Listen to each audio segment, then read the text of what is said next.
that's the main Good morning, everybody. I'd like to welcome everybody who's here today. I'd like to call the Tuesday, August 11th, Kane County Board meeting to order. The hour of 9:50 having arrived. I'd like to ask the clerk to call the roll. Allen. Auger. Here. Barrio. Here. Castro. Here. Daw.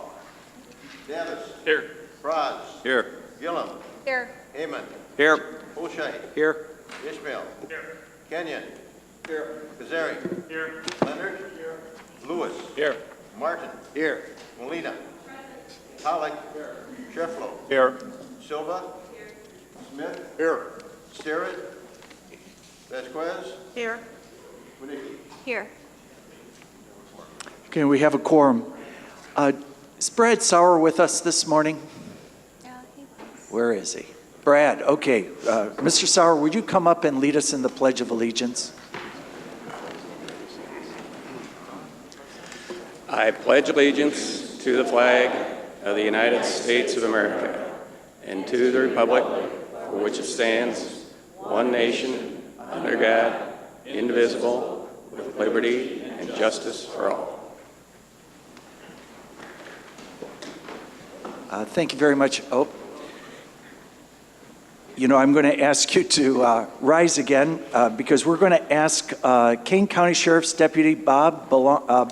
Is it Balloon? I pronounce it Balloon. Easy to remember. Then Bob Balloon is with us today. Bob, how many years have you served us? I've been here public only safety. 26 in October, but I've been a cop 39 years. Outstanding. And I'm We're an old man.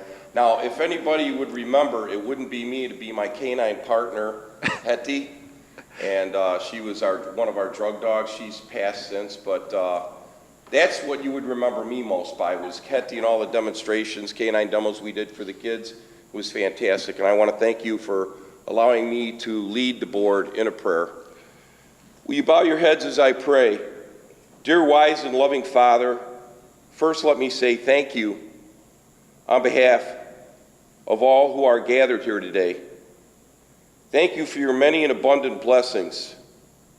Thank you for life itself, for the measure of health we need to fulfill our callings, for sustenance, and for friendship. Thank you for the ability to be involved in useful work and for the honor of bearing appropriate responsibilities.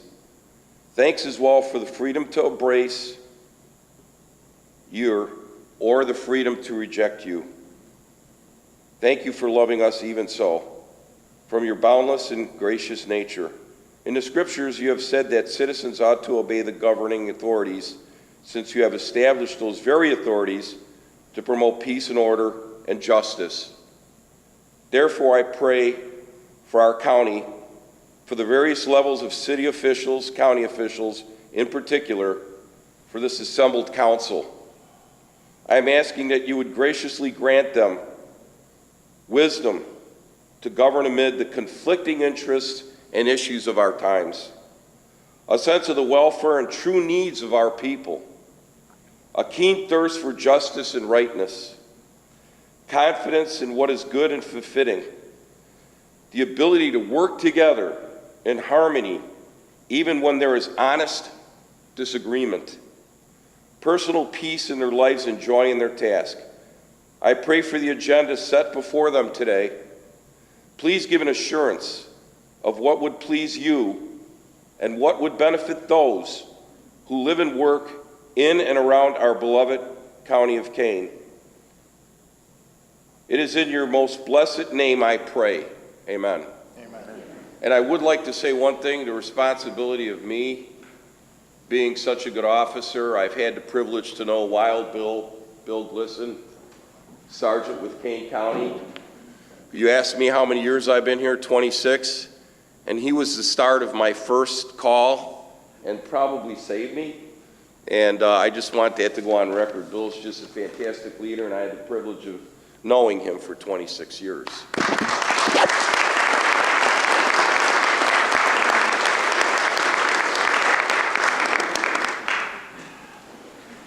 Thank you very much, Deputy Balloon. You know, we are so lucky in Kane County to have wonderful constituents and all these wonderful people who serve every day of their lives. So, and I know that the board members take the responsibilities so seriously because we are so fortunate to have such wonderful people around us. May I have a motion? So next on the agenda, approval of the July 14th board minutes. May I have a motion and a second to approve the minutes from that meeting? So moved by Mr. Fraz, second by Mr. Heyman. Are there any thoughts, comments, changes? If not, all those in favor of approving the minutes say aye. Aye. Those opposed, nay. The ayes have it. The minutes are approved. Okay, on the agenda for presentations and discussions this morning, we have a celebration of Brad Sauer's service in CaneCom. So I'm going to ask Chairman of the Judicial and Public Safety Committee, Christina Castro, to come forward. And is there a microphone? And then I'm going to ask Mr. Sauer if you'd step forward. And I believe that Ms. Castro is going to read and present a plaque. Wherever you'd like. Where do you feel? You know, maybe up. Well, no, back here, everybody can see.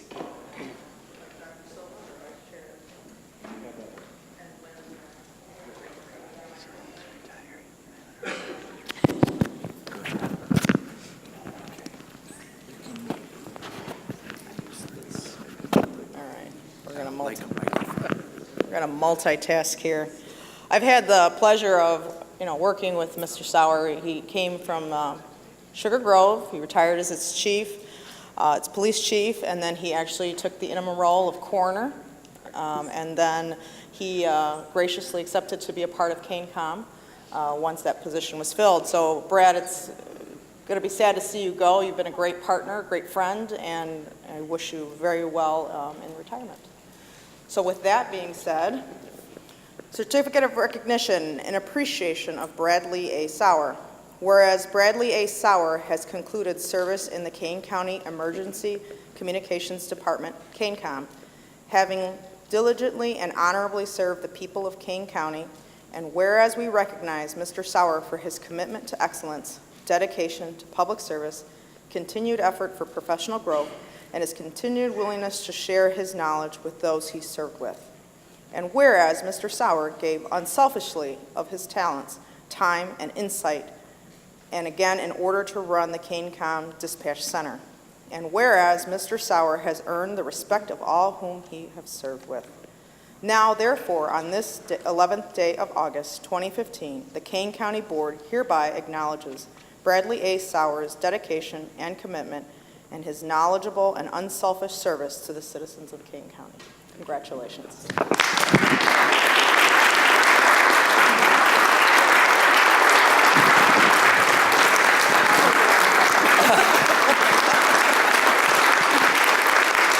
Thank you. I just want to thank you for it's been an honor and privilege to serve the people of Kane County for all these years, from County Board, Forest Preserve, and now I get to be an employee on the end of it. It's just, like I say, it's been an honor and privilege to serve the people of Kane County, and I love it as much as you guys do. Thank you. Thank you. Thank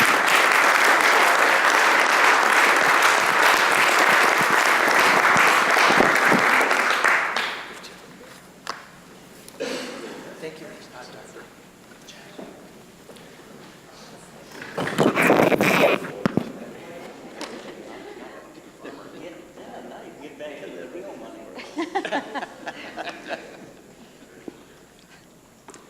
You know, Mr. Sauer, I had asked Mr. Sauer if he would help us for about 2 years in CaneCom. And, after having stepped into the coroner's position and done a very good job there, asked him to take 2 years. And here we are about 2 years and 10 months later. So, Brad, you went above and beyond the call of duty. So thank you so much. And there's order and there's a good staff. people working together, a lot on the plate for taking care of emergencies as KaneCom does. So thank you so much. Ms. Castro? Would allow me a little indulgence. And the one last thing that Brad Sauer did is, when I first met with him, and he gave me a guided tour of the KaneCom, and he's put together a fantastic team. So I'm sorry to see you go, but I'm going to take the opportunity. If Dave Ferris is here, if he would mind standing, I would like to introduce our new KaneCom director.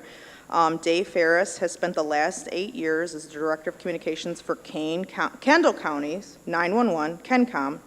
He overhauled the 911 system, including construction of a new 911 dispatch center, renovation of a backup center, replacement of the replacement of the 911 center, including personnel management, contract administration, budgeting, and interfacing with boards and agencies. So he has a lot of experience working with boards. He was the deputy chief at Carroll Stream for over 30 years. He has a Bachelor in Science and Fire Science Management, and he's a 2012 graduate of the National Fire Academy Executive Fire Officer Program. So, David, welcome. It's sad to see Brad leave, but...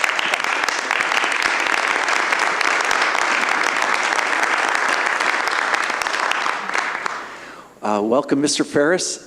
Even though those are large shoes to fill, I think you're just the right person. I think that as you get to know David better, you're going to find that he's very constituent service oriented, and he's a real straightforward, kind of no nonsense, let's get the job done real well kind of guy. So, Dave, I'm really glad that you're here. Thank you. Next on the agenda, I do have a short program. I put it off a couple of months, but I'd like to just show a brief video, and Blair's going to help me on that. But I'm trying to remember who said courage is the first virtue. And it might have been Winston Churchill, but maybe somebody before that. People in this room are struggling with problems, whether it's people struggling with cancer, or whether foreclosures in their homes, children being sick. Just coming upstairs on the elevator this morning, I'm talking to a young lady where her husband, they're away on vacation. Husband starts to have chest pains, has to have a stent put in, and so there you go through, and everybody is struggling with certain problems, and we really can't control everything that happens in our lives, but we can control how we respond. And I just wanted to share this story with you this morning. It's maybe no more than 5 minutes, if I recall correctly, and I just wanted to share it with you. Dr. Bill Krisoff was a successful orthopedic surgeon with a thriving practice and a comfortable life in Truckee, California. He and his wife, Christine, had 2 sons, Nate and Austin. Both boys were excellent students, accomplished musicians, and skilled athletes. And both, after the events of September 11th, chose to join the Marine Corps.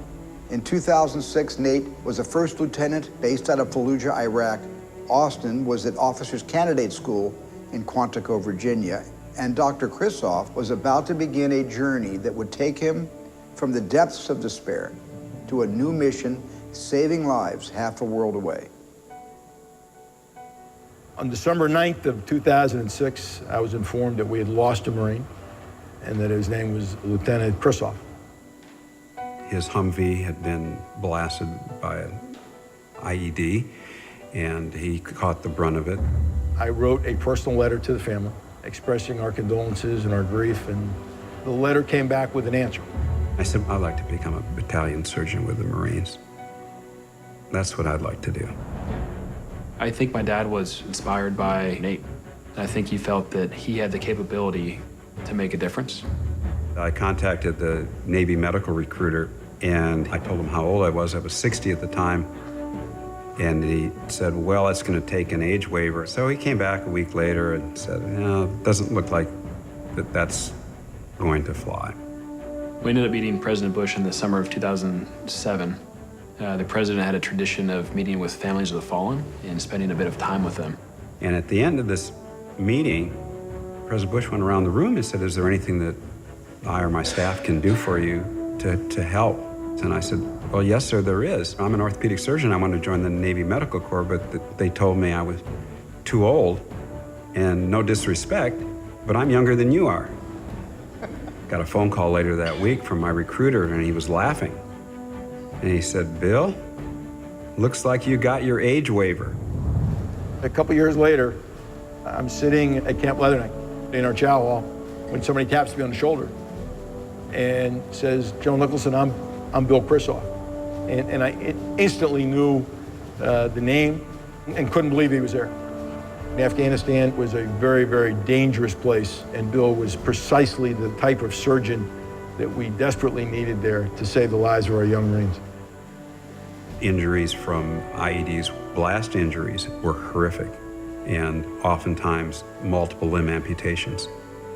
My time in Afghanistan was the most indelible experience in my life. Bill Krisoff is one of my heroes. There's no doubt in my mind that because of his presence there are Marines alive today.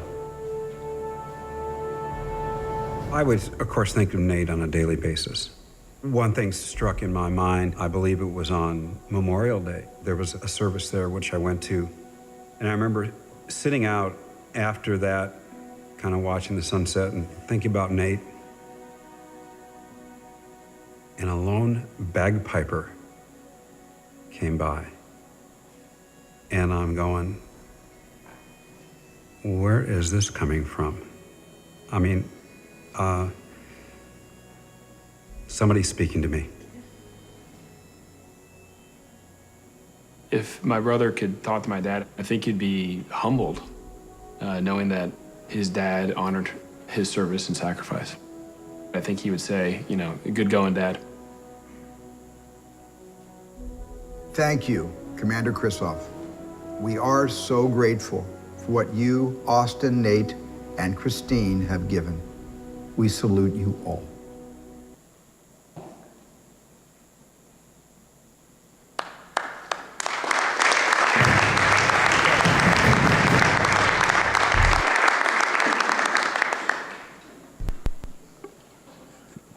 Okay, let's see. Next on the agenda, we have speakers on agenda items. Let's see. Do we have any speakers on agenda items other than, I know that we have several people here to speak on one of the zoning petitions or any of the zoning petitions. Is there anyone who has, who wants to speak on any of the agenda items? Okay, if not, I think it'd be probably most appropriate, and I'll take guidance from the chairman of our development committee on, do you want people to speak now or within the category of the zoning petitions? Now? You could speak now at this point. Now? Okay. So let's see. We have several people. Dr. Tony Moretti, is Dr. Moretti with us today? Dr. Moretti, if you'd come forward.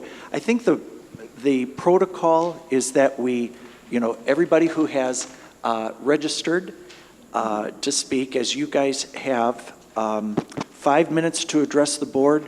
Total public comment time for items listed on the agenda is limited to 30 minutes in total.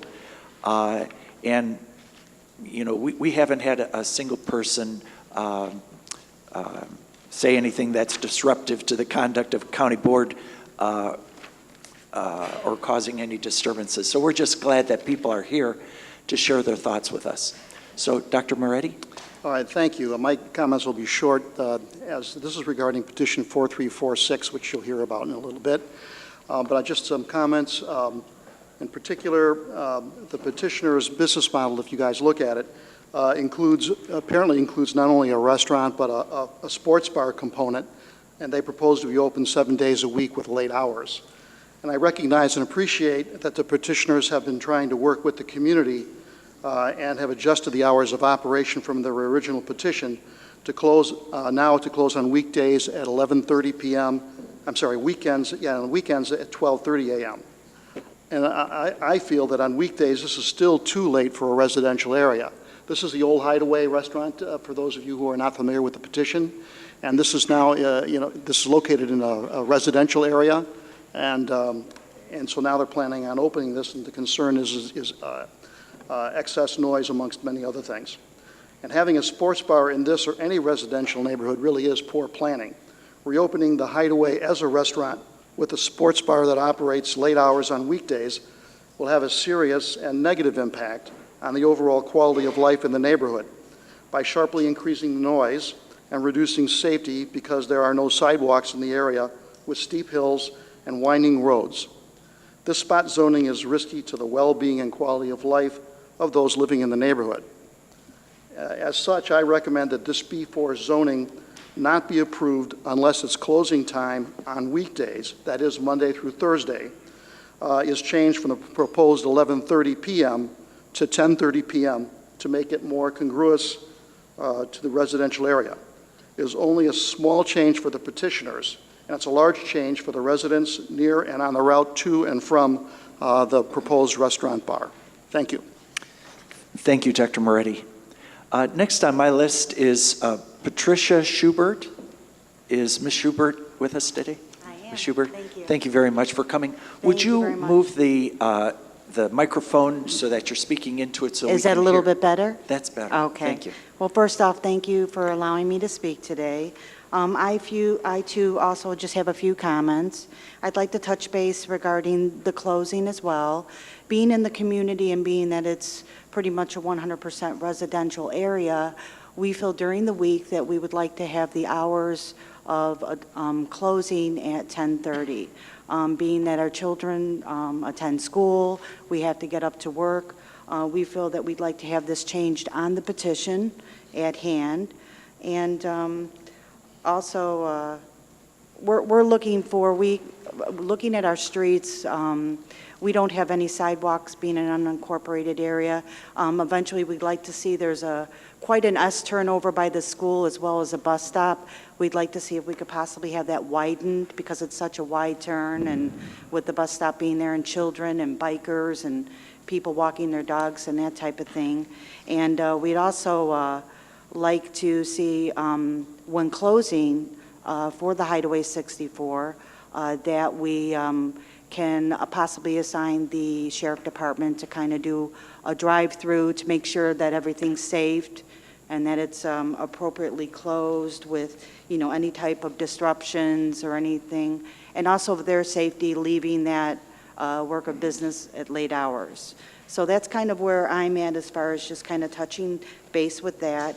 And, I feel as the doctor had just spoken that it's a small margin to change an hour earlier, but I feel it's very appropriate for us owning our homes already there, and that, it's going to make a big change, that we can rest and relax knowing that that place of business is closed at that time.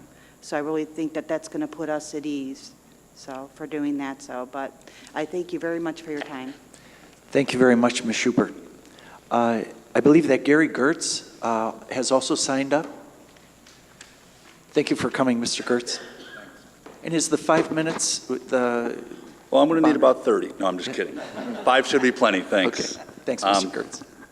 So this is my 4th time speaking at one of the meetings on petition 4346.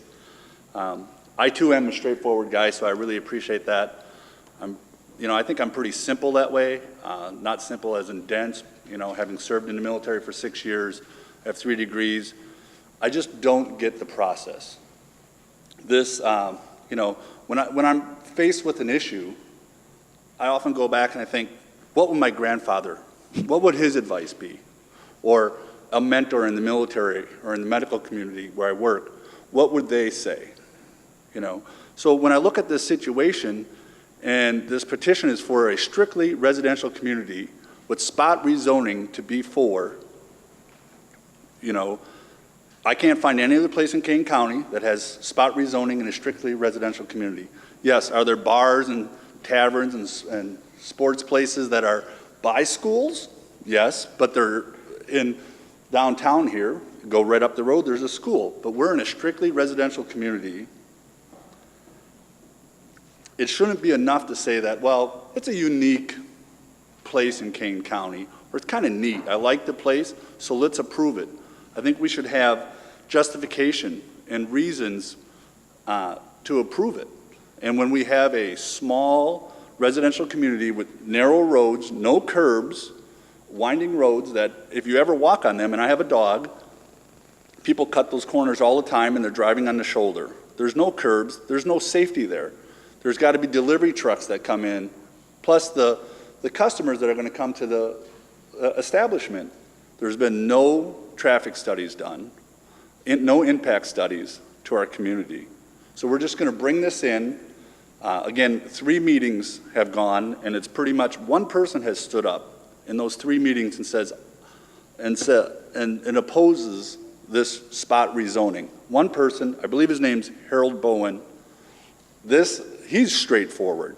He looked at it, he said, this is spot rezoning, it's in a residential community, it's not appropriate, it doesn't fit the Kane County 2040 plan for development. So at the last meeting for the development committee for Kane County, brought it up. It doesn't fit, front and back. There's nothing there that fits that. The school, Anderson School, is 0.3 miles from this proposed sports bar. There's only 2 ingresses and egresses into that establishment, and they both go through the school zone. That establishment wants to open at 11 a.m. School doesn't get out until 3. You know, buses probably aren't off the road until 4. So that, to me, in the hours of operation is the big thing. I have a first grader at Anderson School, and that's my major concern.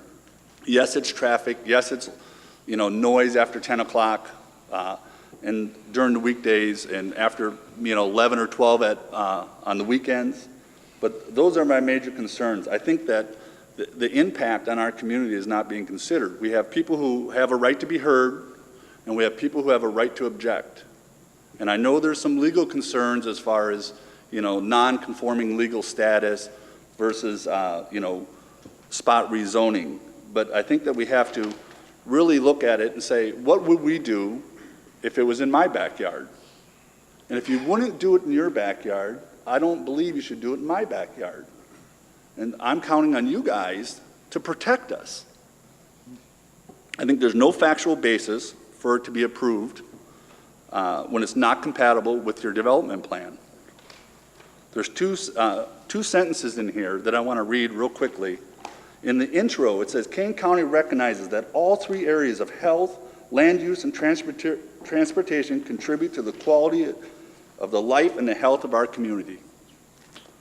So you go to the back. In the conclusion, under land use, encourage development investments in existing urban areas strategically located near employment centers, transportation nodes, and major corridors to reduce sprawl. Well, that doesn't fit any of it. I do want to thank John Hoshite. I think he's been a great advocate for us. He's got a lot of concessions as far as the hours being back down towards the night time, lighting and noise. But again, there's an acronym called NIMBY, N-I-M-B-Y, not in my backyard. If you would not approve this in your subdivision or your neighborhood, I ask that you strongly consider tabling this until we get the right concessions. I see someone saying they would. Well, you can come on out, okay? But I don't think your neighbors would approve of it. So I appreciate your time. I hope you reconsider, and I hope it's just not a roll call at the end. Okay. Thank you very much, Mr. Gertz. I got a call from a lady named Michelle Hogan. Is Michelle here today? Yes. Okay. And if I come on up, Ms. Hogan, and if I'm not mistaken, you've taken a day off of work today so that you could come and speak. So we appreciate your sharing your thoughts with us. Is the 5 minutes make sense? Oh, yeah, sure, okay. Absolutely. And I think that is the reason why there aren't more people here. There are people in the neighborhood who want a nice eatery, but there's still some issues with it.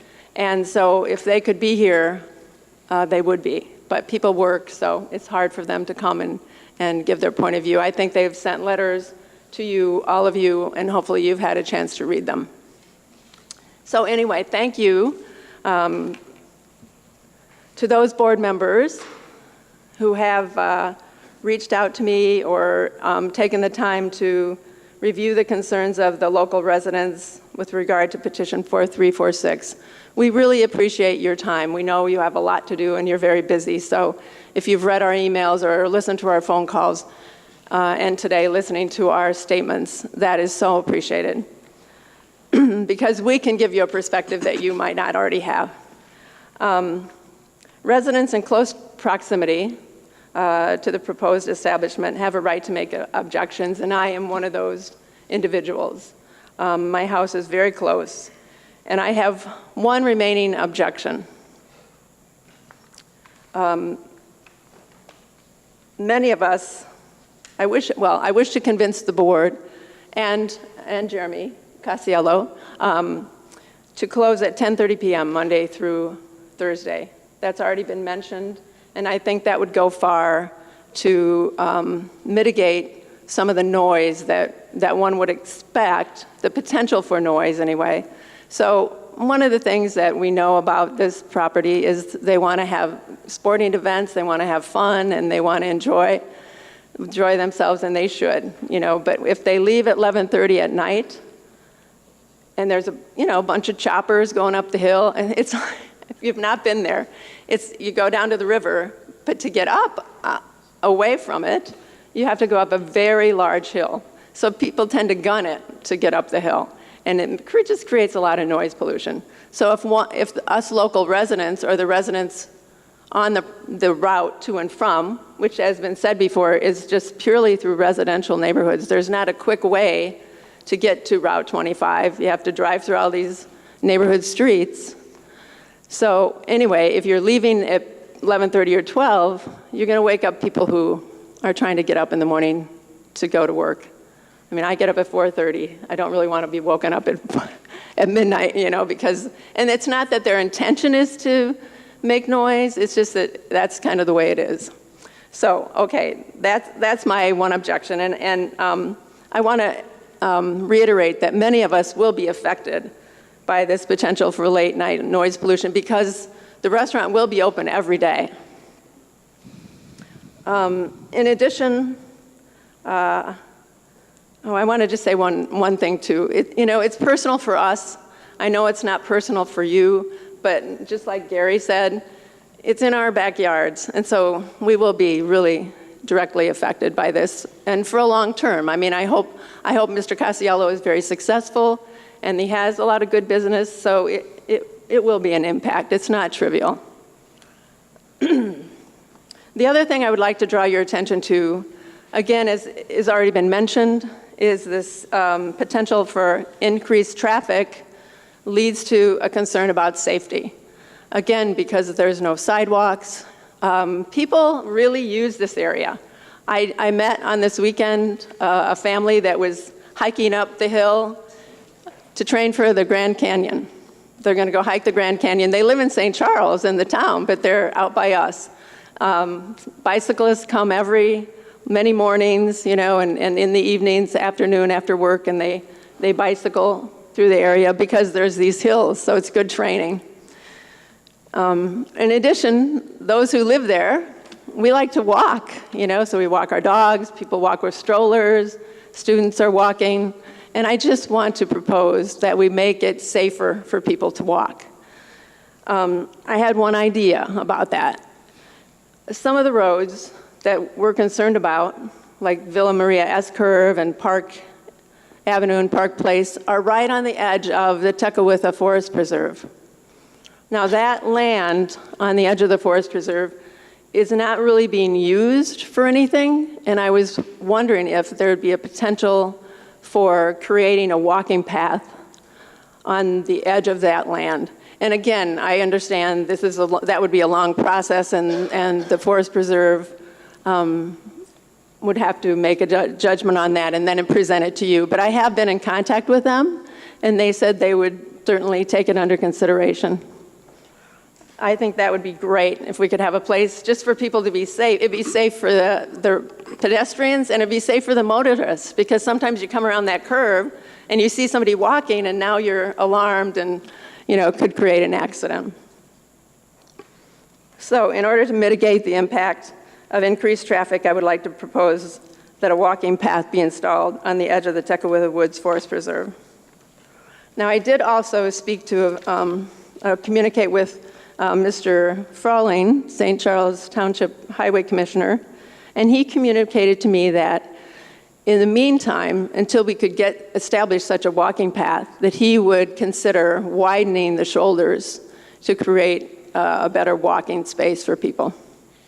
And I thank him, if he's here, I thank him for his time. So again, the character of Mr. Casiello, or the Casiello family, is not being questioned here. We realize they have a right to open up a facility that is in keeping with their business model. The only matter is just the scrutiny of this B4 spot zoning in a purely residential neighborhood. It's a matter of preserving the quality of life in our area in terms of noise pollution and safety. And I know everybody involved here, the residents, the board, we're all good people. We just want to come to a compromise. So I just need to take one little sip of water because I'm not used to public speaking. In closing, any business owner that purchases property in this area should, and we all are addressing concerns because this will not only apply to this business, but any future business, forever. So I think that any business owner that purchases property in this area should be mindful of the fact that it is a quiet residential area. If the business owners are going to seize the beauty of this spot in order to attract customers, they should also cherish that very nature by opening a business that is in keeping with that neighborhood. Thank you. Thank you, Ms. Hogan. Now, is there anybody else who I might not have right in front of me right now who wanted to address that subject? Okay. Okay. Then thank you very much for coming and sharing your thoughts with us. Next on the agenda are the zoning petitions. We have 4 zoning petitions on today's agenda. I'd like to ask Development Committee Chairman Kurt Kozark to discuss and make the motion to approve each zoning petition individually. Thank you, Mr. Chairman. Our first petition is 4346 in St. Charles Township. I want to take a second to just thank the owners for all the concessions that they have made to date and working with both the committee and with the residents to put this petition forward. With that in mind, I would like to make a motion to actually table this for one more month until September 8th, 2015 meeting of the Board of Directors of the board to work on one final item. Okay. Mr. Kozark makes that motion. Second, Mr. Kozark, Mr. Fraz. Any discussion, thoughts? If not, all those in favor say aye. Aye. Those opposed, nay. Ayes have it. The motion, this petition will be tabled for 1 month. Okay, Mr. Kozark. The next petition is 4354, located in Plato Township. Petitioner Ponds of Stony Creek LLC is proposing rezoning from a PUD to an F and F1. It is moving it back to a rural farming area. It is designated agricultural in the 2040 plan. Zoning board approved, development committee is approved, and I will make the motion. Okay, so moved by Mr. Kozark, second by Ms. Woniecki. Any thoughts or comments, questions? If not, the clerk will call the roll. Allen. Auger. Yes. Barrio. Yes. Castro. Yes. Davis. Yes. Fraz. Yes. Gillum. Yes. Heyman. Yes. Poche. Yes. Ishmael. Kenyon. Yes. Kazari. Yes. Leonard. Yes. Lewis. Yes. Martin. Yes. Molina. Yes. Pollock. Yes. Sheffro. Yes. Silva. Yes. Smith. Yes. Vasquez. Yes. Woniecki. Okay. The motion and second, the motion passes. Next petition, 4355, Mr. Kozark. Petition 4355 is located in Campton Township. Petitioner Suburban Bank of Elmhurst is looking for special use for a Doppler radar tower. There are no objectors. Zoning has approved. Development committee has approved, and I'll make the motion. Okay, so moved by Mr. Kozark, second by Mr. Heyman. Any thoughts, comments? Ms. Wonicky? Thank you, Mr. Chairman. Just a brief comment. I've been in contact quite often with WLS regarding the Doppler radar tower, and it's being erected at the, it'd be the southeast corner of Route 47 and Route 64. And part of that property along Route 64 is part of the original Lily Lake. It's a vast acreage of wetlands. And I've been working along with Campton Township on the possibility of putting an easement around those wetlands and possibly restoring them. So I just want to publicly thank WLS for working with us. And Campton Township, myself, and Lily Lake, and the Village of Campton Hills all approved this petition. Thank you. Okay, any other thoughts, comments, questions? If not, the clerk call the roll. Allen. Aye. Auger. Yes. Barrio. Castro. Yes. Davis. Yes. Franz. Yes. Gillum. Yes. Heyman. Yes. Poche. Ishmael. Yes. Kenyon. Yes. Kazaric. Yes. Leonard. Yes. Lewis. Yes. Martin. Yes. Molina. Yes. Pollock. Yes. Sheffler. Yes. Silva. Yes. Smith. Yes. Vasquez. Yes. And Winicky. Yes. Okay, the motion passes.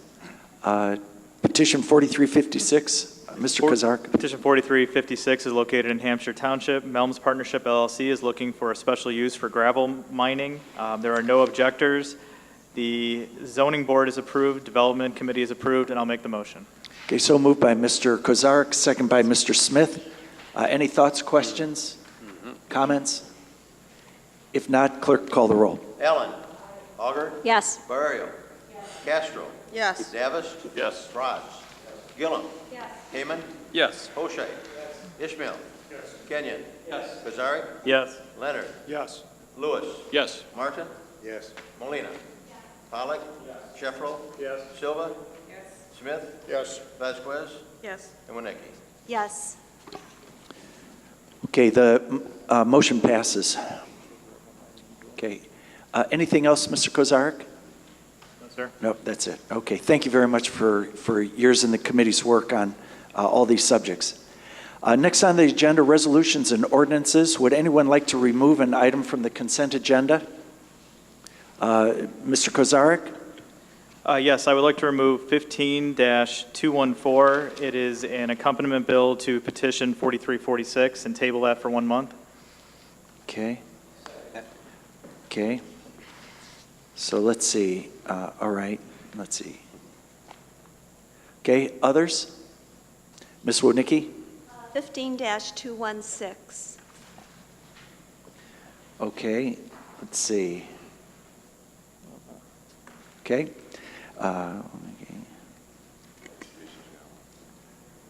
Ms. Barrero? 15-221.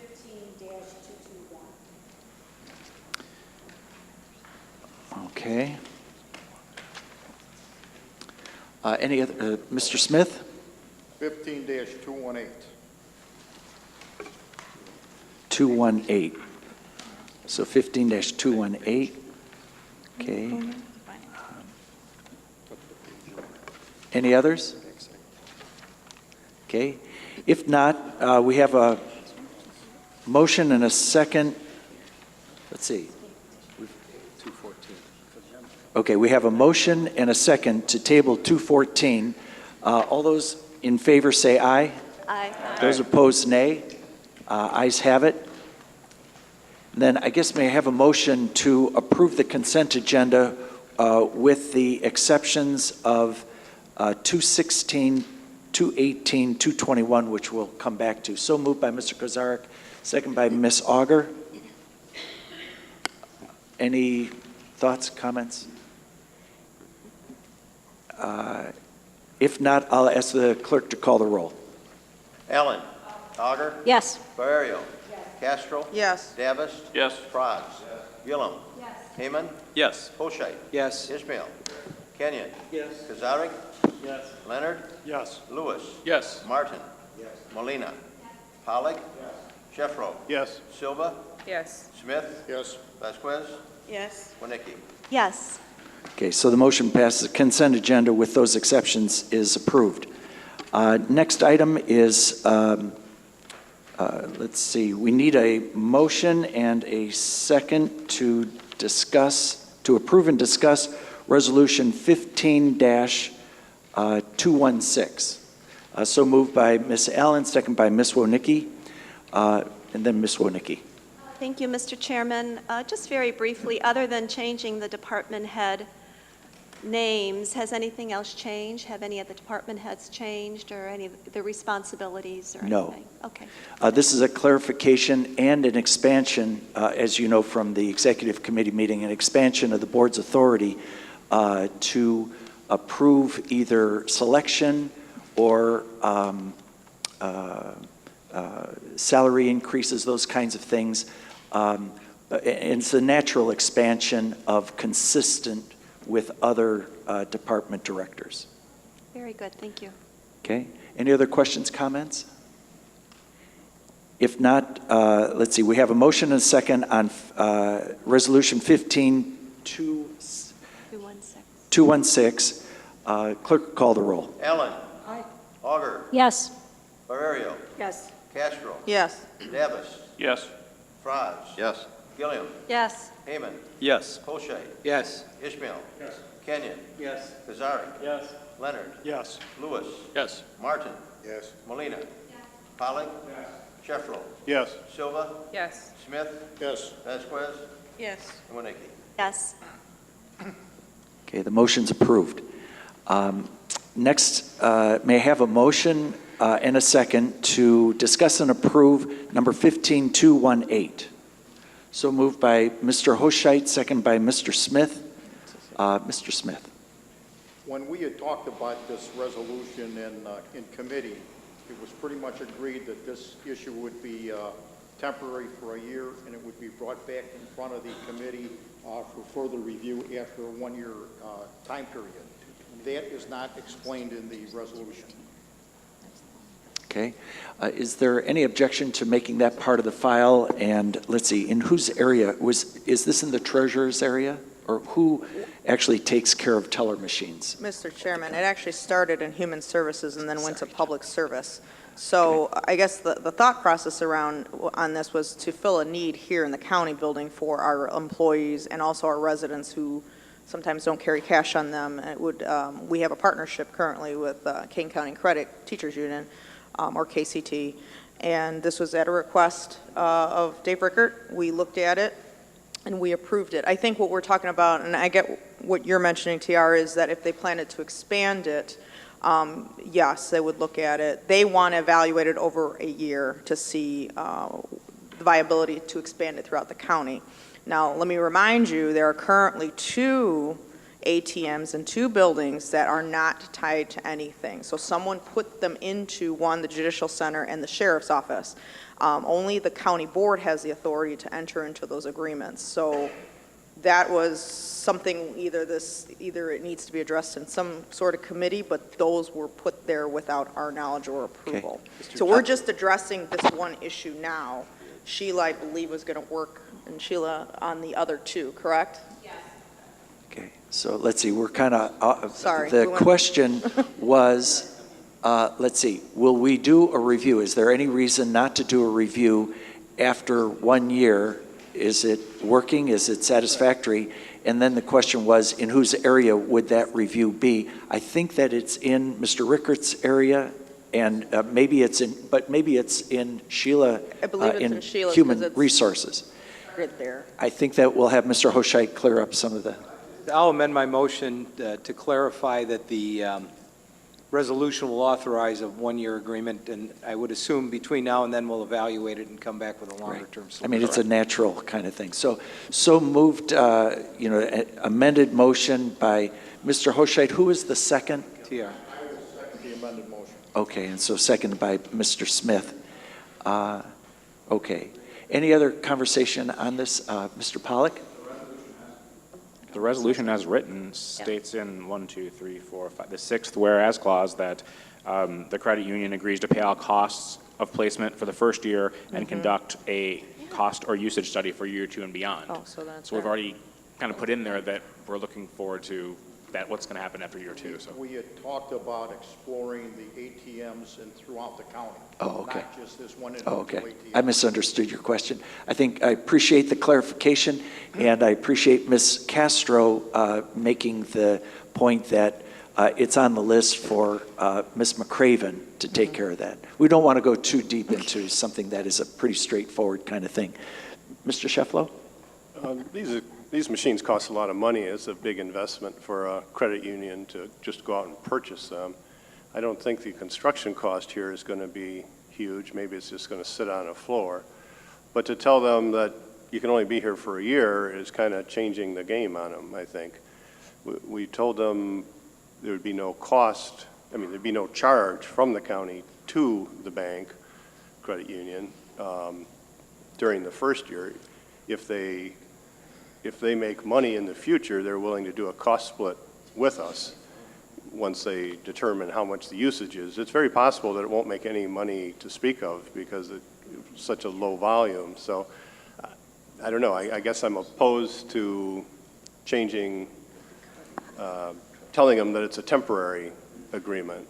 Okay, you'll be able to reflect that in your vote. Sure. And again, remember the size, the magnitude of the issue that we're discussing. So, Ms. Castro? I was just going to add, I think, I get what you're saying, Doug. I think this is a dual agreement between the county and the organization to study that for a year. So I think they're also on board with that, just so you know. That's at least how I understood it. Okay. Any other big comments? If not, clerk, call the roll. Can I get clarification? Mr. Schmelt, the motion, who would like to restate the motion? It's the Mr. motion Hochschild. is amended. The motion is to approve authorization of the placement of the automated teller machine with the caveat that we'll review it in 1 year. It'll be a 1-year agreement.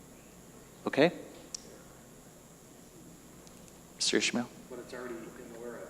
No, it's not. Well, it's, okay. If there are no further, does that, you asked the question, what is the motion as amended? Mr. Hochschild stated the motion as amended. Is there any further question? Okay. If not, clerk, call the roll. Allen. Auger. Yes. Barrio. Yes. Castro. Yes. Davis. Yes. Franz. Yes. William. Yes. Heyman. Yes. Hoshea. Yes. Ishmael. Kenyon. Yes. Kazari. Yes. Leonard. Yes. Lewis. yes. Martin. Yes. Molina. Pollock. Yes. Sheffro. Yes. Silva. Yes. Smith. Yes. Vasquez. Winnicki. Yes. Okay, so the motion passes. Next, may I have a motion and a second to discuss and approve Resolution 15221? Motion made by Ms. Barrero, second by Ms. Gillum. Ms. Barrero. Yes, I'd just like to clarify for everyone that this resolution, our objective with this is to promote more jobs through higher pay in Kane County. It also is to clarify that we are part of the 7 counties, and they are Cook, DuPage, Kane, Kendall, Lake, McHenry, Will, and also the city of Chicago. And this resolution also designates the chairman to send appropriate persons or staff to meetings and that for economic development. And we have no commitment to funding with this, and it's just staff time, Okay. no tax dollars. Thank you, Ms. Barrero. Any other thoughts, comments? If not, clerk, call the roll. Allen. Aye. Auger. Yes. Barrio. Castro. Yes. Davis. Franz.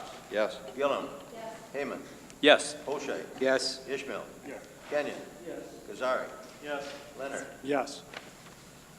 Lewis. Yes. Martin. Yes. Molina. Pollock. Yes. Sheffro. Yes. Silva. Smith. Yes. Vasquez. Yes. Winnicki. Yes. Okay, so the motion passes. Next is that takes care of all items on the consent agenda. Now the off consent The first one is Resolution 15232, authorizing renewal of the Kane, DeKalb, Kendall County Workforce Development Area under Workforce Innovation and Opportunity Act. So, and this was placed off consent because it wasn't on the executive committee agenda, but okay. And so now I'm going to ask for a motion to discuss and pass. Ms. Barrero and maybe Ms. Gillum. Okay. So motion is made and seconded. Ms. Barrero, did you want to just describe what this is? Well, this resolution went through our committee, Jobs, and it also went through Executive Committee with no objection. All we're doing is we're changing, well, the state changed the name of the program, and all this does is reestablishes our program under the new name. Okay. We have a motion and a second. Any further comments? If not, clerk, call the roll. Allen. Aye. Auger. Yes. Barrio. Yes. Castro. Yes. Davis. Yes. Franz. Yes. Gillum. Yes. Heyman. Yes. Holshay. Yes. Ishmael. Yes. Kenyon. Yes. Kazari. Yes. Leonard. Lewis. Yes. Martin. Yes. Molina. Pollock. Sheffler. Silva. Yes. Smith. Yes. Vasquez. Yes. And Winnicki. Yes. Okay, the motion passes. Now, on Resolution 15233, I'm going to ask for guidance from Mr. Fraz, who is our Chairman of Transportation. Yeah, Mr. Chairman, this resolution we can do away with. This was to set aside some funding just in the case the state budget situation would hold up this intersection improvement project. Since our last meeting, the state has come through with the funding, makes this issue null and void. So okay. I'd like to pull it. Okay, so I'm sorry, so there won't be a motion and a second, and therefore we'll just go on to the next work. Mr. Smith? The state had heard about my opposition to this, so they decided to get out in front of it instead of having to deal with me. They gave them the money. They wanted to do it. Okay, thank you very much, Mr. Fraz, and the board. There's no need for executive session today. Do we have any speakers on non-agenda items? Oh. If not, any other comments for the good of the board? I'm going to recognize Dr. Silva and then Mr. Fraz. Dr. Silva? Yes, thank you. I will be brief, Mr. Chairman. I wanted to recognize our health department for 2 national awards that we've received. In addition to business as usual in our practices, some of the things that we take care of at the health department are keeping under control flu. We're making sure that there is no flu endemic, tuberculosis outbreaks. As you remember, we were prepared for. Thank God nothing happened with Ebola, but we were prepared for some of that. But I would like to mention that we did receive a national award from the city and county officials for consistency in food inspection processes, which is of course very important because if we do not keep foodborne illnesses under control, then that in and of itself can cause a lot of problems. I am also very proud of this second award that we received for smoking cessation. Actually, smoking in the county of Kane is actually quite low. I believe our percentage is about 13%. Unfortunately, for those below the poverty line, it is about 3 times as that, so that's extremely high. So what our health department has done is address the need to work with our health partners in trying to keep that down. So that affects people under poverty and especially children, because studies show that children who are exposed to parents who smoke in the home are more likely to be smokers. So it's these are very impressive awards, and I would just like to share them with you. And if you have a chance to thank our Director Jeffers for her leadership, as I try to do often, and please, if you would, Director Jeffers, pass that on to your staff. Thank you for the work that you do. Amidst everything else, this is quite impressive. Thank you.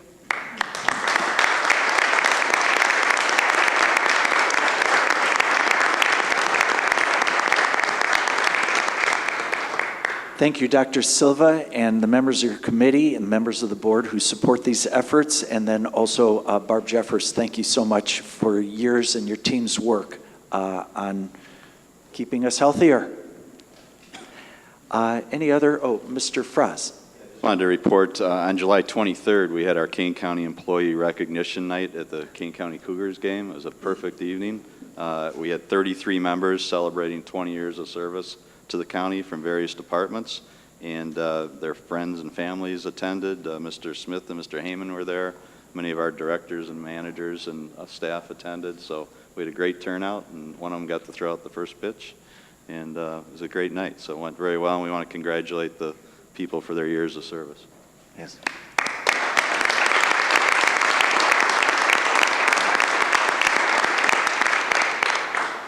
Thank you, Mr. President. Are there any other comments for the good of the county? If not, motion to adjourn. So moved by Mr. Heyman, second by Mr. Kenyon. All those in favor say aye. Aye. Those opposed, nay. Ayes have it.